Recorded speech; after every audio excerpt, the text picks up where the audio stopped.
Technology, in its many forms, seems to have long shaped both our collective and subjective identity and experiences, arguably now more visibly than ever before. Technology is a broad term, and in the context of this discussion, I will use it in a particularly wide sense. The computer I am writing with is a typical example of technology, or more precisely, a physical manifestation of it. But technology is not just the physical computer. It also includes the vast network of dependencies involved in its development, manufacturing, and operation. This dependence is a characteristic feature of technology. Notably, this is something that technology has in common with life, which almost always depends on other organisms for its creation and continuation. Given this, it seems necessary that exceptions to these dependencies exist. Just as biology grapples with the problem of how life could have emerged without the aid of prior life, we can ask the same question about technology. How could technology arise without the help of prior technologies?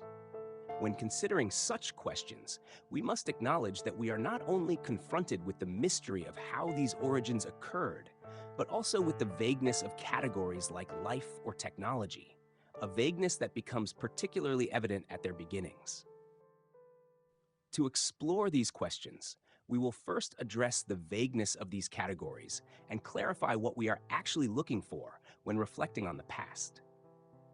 We already mentioned computers, which are deeply anchored within the technology category. This deep anchoring relates to the fact that when examining the dependency network of computers, we can travel through many technology nodes without reaching nodes for which there is uncertainty as to whether they still firmly belong within the category of technology. Let's exemplify this idea, starting from the node computer.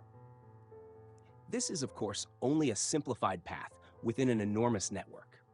From our starting point, we might move to the adjacent node's central processing unit, which stands in a compositional relationship as a component of a computer. We could continue to integrated circuits, then to semiconductor manufacturing, followed by photolithography, optics, glass processing, glass manufacturing, and finally fire.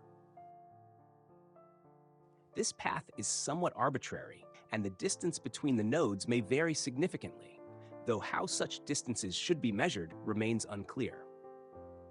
Nonetheless, by the time we reach the node fire, we find ourselves in the boundary region of the technology category.